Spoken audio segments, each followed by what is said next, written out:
Ladies and gentlemen, hi, this is David Ruff, and I'm here to try to help you make more money and escape the matrix to get out of that 9 to 5 job. Quit exchanging your life for money. That's not what we want. Now, in Canada, we're coming up with a new conservative race for leadership.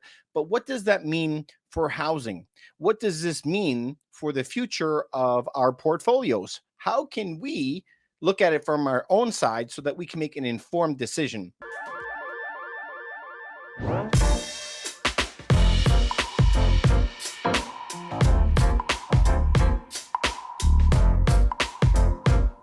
There is a leadership race that is kicking off. His name is Pierre. Let's take a look at this guy in this article right now. You could take a look at this article yourself later on, whenever you feel comfortable. It is in the Ottawa Citizen. Pierre Poilievre, a look at the Conservatives candidates' key promises. Now, let's take a look at his key promises. I think these promises are important for us to dissect and figure out what does this mean. So this guy was elected in 2004 for the first time, long time ago. He is running for the leadership of the Conservative Party, yes, and he has some very key promises that he is looking to deliver upon. Now, what are they? Number one, on energy, he's promised to cancel Ottawa's carbon tax, and he wants to build more pipelines. That's a big deal, right? To build a lot more pipelines. Okay, he is still going to be tackling greenhouse gas emissions, but he doesn't talk about details about that. What does he talk about? A pay-as-you-go law. Now, this is going to affect you a lot. It wants to cap federal spending at a budgeted amount and force it to find savings when something new is added. So do you see what that means? Is the way the governments have been operating for decades is when they don't have the money, they go print it. And they keep printing it, and they keep printing it over and over again. As they print money, we create inflation.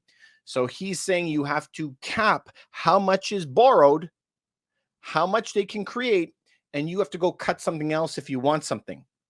So everybody says, well, that's a great idea, right? We should always only spend what we have. But this is not the way it really works. Remember, Milton Friedman back in the 70s and 80s was making movies because we have a very tough choice. He was a world-renowned Nobel Prize winning economist. We've asked the government to give us everything we've ever wanted, but never cut me anything. So nobody ever wants to pay the price and pay that pain, right? They don't want any cuts in anything, because if you want something, you got to lose something. I remember my brother had a kid, and the kid would like a new toy. And he said, when you want a new toy, you're going to have to decide to throw one of these toys out. So she had to make that decision. Very tough, right? Which one do I throw out? I like all my toys, right? So you're going to have to make these decisions. What do you want to cut in your life in order to get this other plus? Because the government is not an eternal horn of plenty. So this will have serious consequences. All the other places that need stuff, they're going to be asking for cuts or going to raise taxes on things like real estate. This would force them, you see, to live within the budget, which is kind of crazy if you think about it.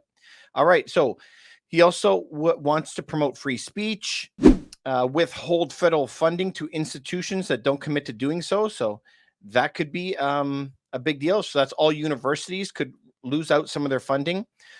This one is very interesting. This one will affect your drive to break free from the matrix on the Bank of Canada. Again, go read this on the OttawaCitizen.com.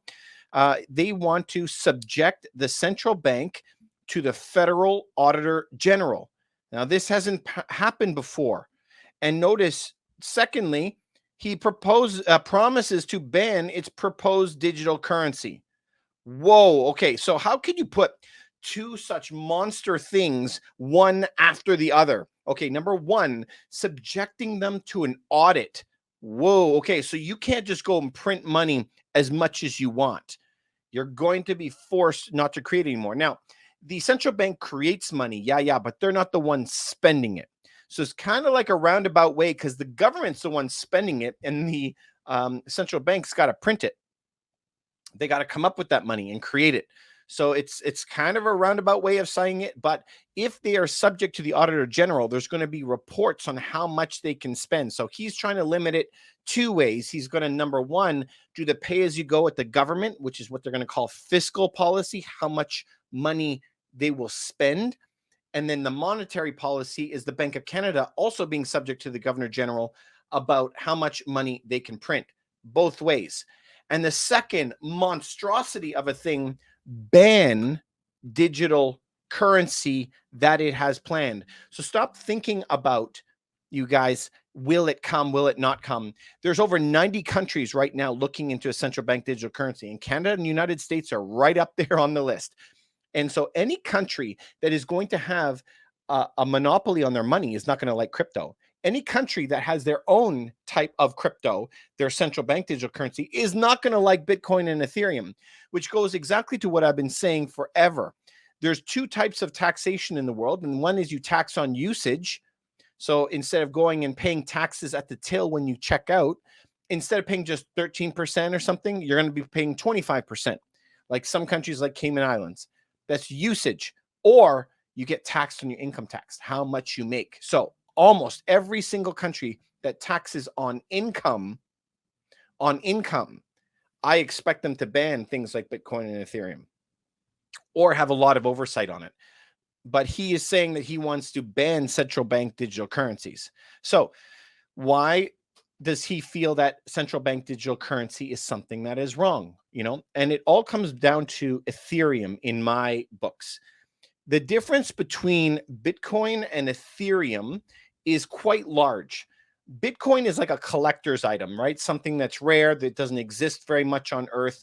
But Ethereum is the backbone that a lot of things are built off of. And they're built off of something called, I don't remember if my coin says it. It does. It says smart contracts on it. Smart contracts.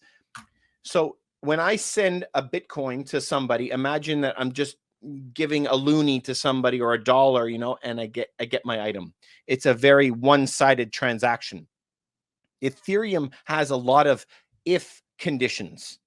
So this is why they could give you the money if you don't do something else with it. There's a condition. So imagine in real estate where you have two banks, okay, both lending to the buyer and the seller, and they both have lawyers. So now there's all these 6 different entities. And on the last day, because everyone wants to make sure the trust is happening, the money has to go from a bank to a lawyer, make sure they change the name on the registry, to the other lawyer, to another bank. There's all these steps to ensure that everything is happening safely. But within Ethereum and smart contracts, the only way the money can get moved is if all the conditions are put in. Let's take an example of real estate.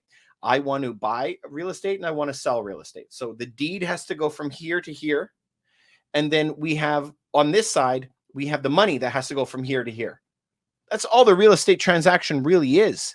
We just have to move it, but we don't trust everybody. We don't know the buyer or the seller. So what we're trying to do is we have all of these firewalls, right? We have the lawyers in the middle and we have the banks in the middle, all trying to make sure that everyone plays fair.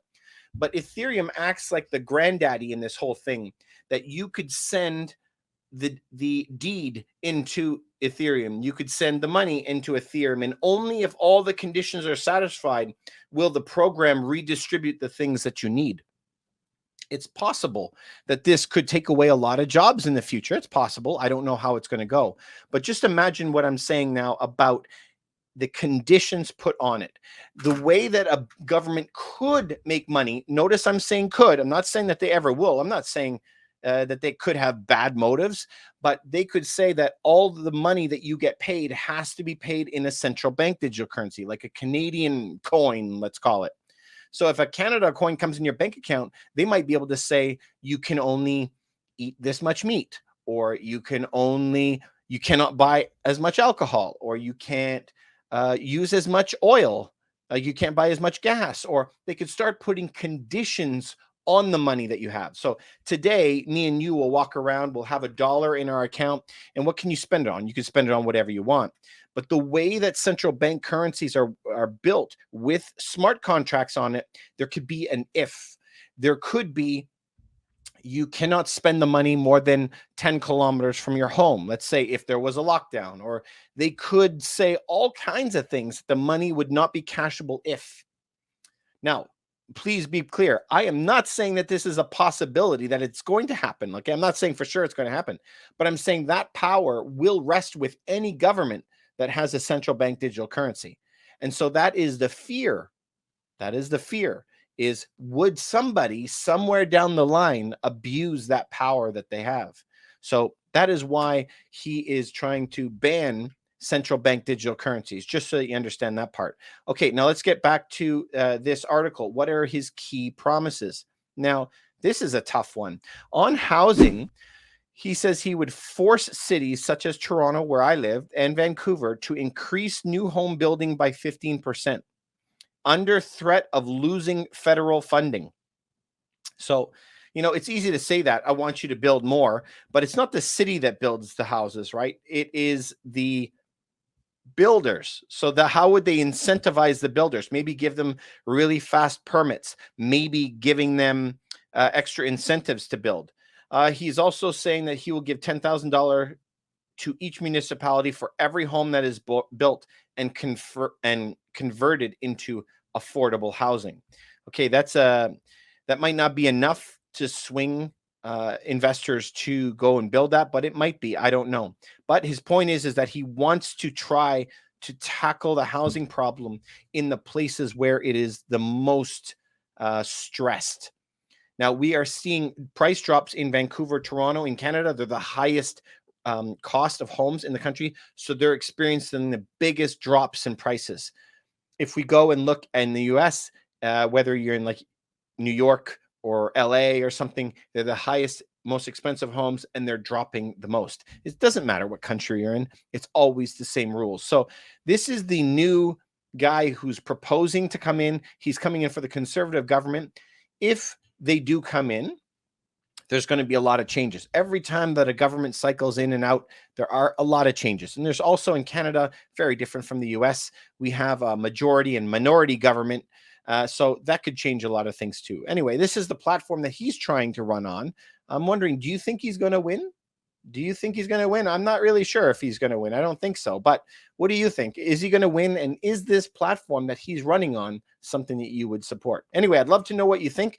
If you like this stuff, put a comment below. Let me know why you like it. And if you don't like it, put a comment below and let me know why not. I'm really honestly curious. Anyway, stay curious, stay hungry, keep on pushing, and be careful, because there's a lot of fireworks coming in the next 6 months. Anyway, I'm there for you. I'm there for your health, wealth, and happiness. Please, if you know anyone that this could help, just send it to one person. It would really, really, really help me out. We're trying to grow the channel and get the word out there. Please remember to like and subscribe and follow, and I'll catch you on the next video.